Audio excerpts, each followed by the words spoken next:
Hi, and welcome to Focus on Health. I'm Jay Cohen, the branch director at the Winstead YMCA, and we're glad to have you with us again. For those who are new to our show, including me, this is only our second episode.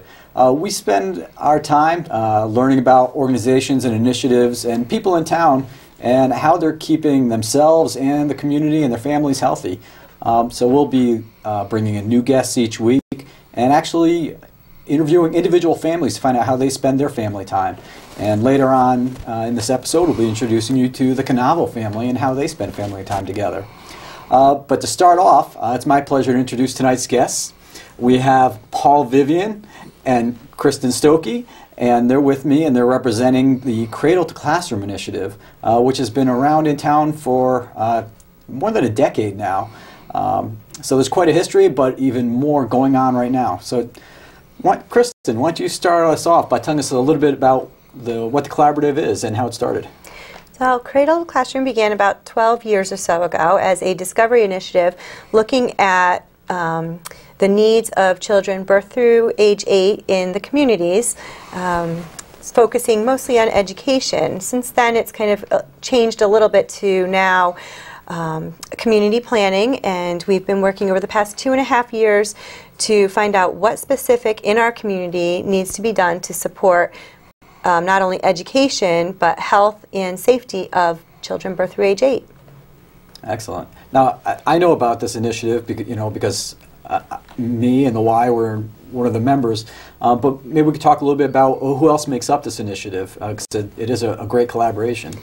Well, the initiative is made up of several agencies here in Winstead, the community that service birth through age 8, including the library, the Family Resource Center, the public schools, even the town and the Board of Selectmen. We've presented to them several times, keeping them informed of what's going on.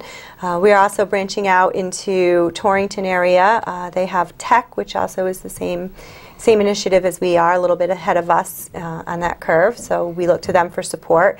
We are partnering with the doctors as far as health in the community. Pretty much anybody, any businesses who are interested in helping out. I think that about sums up most of it. But now, can you tell me a little bit about what your roles are in the collaborative? Well, my role in the collaborative is the coordinator for the collaborative. So I'm kind of overseeing the different work groups. We have 3 work groups: the education work group, the health work group, and the safety work group. So I'm kind of overseeing the work that they're doing and keeping them on track of finding their data, developing their stories, and creating this community plan, as well as trying to keep the different partners in contact with us throughout the process. So you keep everyone's nose to the grindstone there. I'm trying. Paul, what's your piece of the puzzle? Well, I was hired by the collaborative to work on and coordinate the community plan. The idea being, what are those issues that are most affecting young people birth through age 8 that are preventing them from being healthy, safe, or successful in school? To look at the story, as Kristin just said, to see what's going on behind the scenes and also what's affecting those children that's preventing them, as an example, from being healthy, and then creating strategies and actions to really what we think will make a difference. So my role, I've been working with the collaborative now over 2 years. It's been to help organize and get people from various constituencies together. So as you mentioned, on the safety committee, we have members of the community. We have the Department of Children and Families, which is the child welfare organization, because we are looking at what we feel is one of the most serious issues, which is child abuse and neglect, and trying to really bring those numbers down. So we need to look at, okay, what's the cause of that?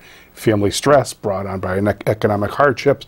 There's only so much that our collaborative can do, but we can provide supports, and we can provide respite for those families, and we can provide ways in which they can deal with those stressors so that they won't be taking them out on their children. So that's one example of what we're doing. And in education, we're looking at 3rd grade reading scores, because we know that's a very good predictor in terms of school success. And so we know that if we're looking at 3rd grade reading scores, we can't begin to do the work in 3rd grade. It needs to take place with families and early literacy projects with the Y and others throughout the community, really promoting reading and promoting that children have a good preschool experience. We have some excellent preschools in town, but we know that there are a number of children who can't afford preschool. So one of our strategies is to create a scholarship fund so that we can hopefully raise funds to provide that educational experience for young children who normally wouldn't have it. You bring up funds, and obviously there's a lot of volunteers at work, but I know you're both paid to help move this along. I mean, it takes it takes people who are focused on that. So where's some of the funding coming for this initiative? Well, the initial funding came from the Graustime Memorial Fund, and they've been funding communities throughout Connecticut to do this work. So that's where our beginning funds come from, the main support that we have right now. And we're looking towards the community and the businesses, anybody who's willing to help out with that. We did, as Paul mentioned, with the Preschool Scholarship Fund, we just were awarded through the Community Foundation of Northwest Connecticut $3,000 to begin that scholarship program. So our education group is working very hard at developing that, and we're going to be looking for more funding and participation throughout the community and support for that. Excellent. Now the Graustine Foundation that funded this, they're doing this across the state, I believe. Yes, in fact, they are funding, there are over 20 communities across the state that are working on community plans, and very similar to what's happening here in Winchester, of again, looking at those issues that are preventing children from being healthy, safe, and successful in school, and coming up with strategies and ways to do them. And one of the things that the Memorial Fund has put out there to communities is that they would not only fund this planning effort, but once the plans were completed, they would put on the table that they would provide $50,000 in funding towards supporting what they call the infrastructure, which is supporting the collaborative, if the community can come up with a $25,000 match. So we're hard at work trying to do that so that we can hopefully meet that match. But we know that beyond that, it really, the old adage is it takes a village. In this case, it's nothing could be closer to the truth. We really need the entire community involved in this effort. That we feel it's the entire community's responsibility to ensure that their children are healthy, safe, and successful. And we can't just begin and can't rely totally on parents. The parents need as much support as we can provide them. Excellent. Well, one thing I do want to mention, that we are filming this live, if you happen to be watching it live and not on a rerun. We welcome your calls to check in, make any comments, or ask any questions. We'd love to hear from you. And I believe the phone number is up there on the screen, so give us a ring. So obviously we're looking for funding. So what is it that that their funding might go towards? What are some of the strategies that are being developed in this plan right now? I would look at it the same way that if any organization, say a church is being formulated, and there's a lot of items that go into a church. There might be a stained glass window, there might be a pew, there might be a choir book, all at very different rates. So we have strategies that we call low cost and no cost, which are, as an example, one of the things we're looking at in our health arena is having families eat healthy. And so to promote healthy eating and having newsletters and activities promoted throughout the community, that's a relatively low cost item. But then we have the other item, and the other, which we've talked about, the scholarship fund, which is very expensive to send one child to a preschool experience. And we know that every year there's about 20 to 25% of Winchester's children who do not get that preschool experience. So if you're looking at 1/5 to 1/4 of all kindergartners who arrive at school with no school experience whatsoever, not only is it difficult for those children to catch up, that sort of achievement gap has already begun, but when the teacher has to focus on them, there are less time to spend on the other kids as well. So we feel that by benefiting those children, we're really benefiting that entire classroom. Absolutely. Now, who will be implementing all of these strategies that you developed through the plan? How will they actually get accomplished? That's a great question. That's why all of these work groups are made up of individuals from organizations like the Y and the school system and the Family Resource Center, but also individual parents. I think Kristin does a terrific job in terms of coordinating all that, because as you can imagine, it's a lot of moving parts, getting everyone involved and coming to meetings and planning and deciding what's working.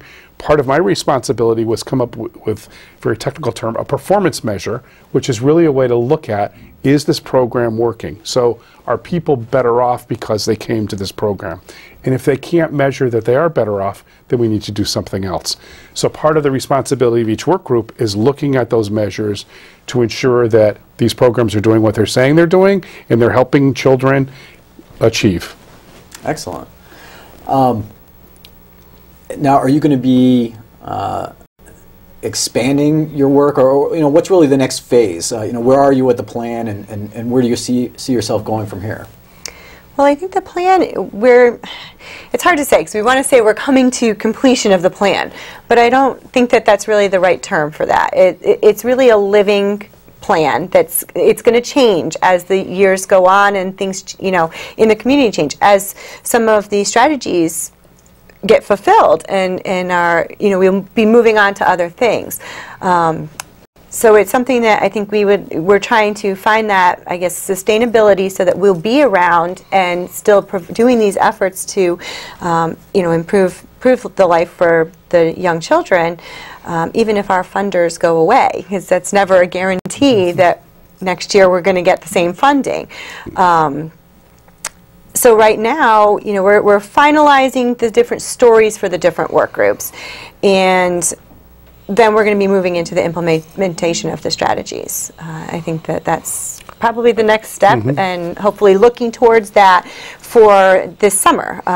As far as the way our grant runs with our current funder, we'll be applying again in April for funding for another year, and we're looking to get that implementation dollars, the matching dollars for the infrastructure, so that we can begin the implementation of these strategies. And I think, to follow up on Kristin's point of a living document, what that I think means too is that we want to look at how we're doing on each of these indicators that we've put up. So we want to look at the numbers every year. Part of, she mentioned before, of tracking the data. Part of the data would be to talking to the Department of Children and Families and seeing what the numbers are in terms of child abuse and neglect. If they continue to rise, we know we need to do something differently. If the numbers come down, we can begin to see that our work is paying off. But who are we still missing? We're of the opinion that if one child is being abused, that's one too many. And we know that there's nothing, those children are the most vulnerable in the community, and so we really need to always keep vigilant in terms of what's going on with those kids. We want to pay close attention to third grade reading scores. And if those really begin to go really well, which is what our hope is, we may look at another area of an education or another indicator that we want to work on. So that's the work in each of those work groups. So we really want to encourage your listeners too, that if they want to become involved, if they care about young kids, that they can play a role. They just need to contact Kristin at Cradle to Classroom, and as a way of getting involved on any of the three work groups, our health, safety, and education. So individuals can still get involved. It's absolutely, not too late. No, okay. Absolutely. How about other businesses and organizations? What kind of role can they play? Well, I think they can play a multiple role. I think that oftentimes a business might look at this and say, what does early care and education have to do with a business if I run a particular store? Well, I think those communities that take care of their youngest children create atmospheres where families want to be and where they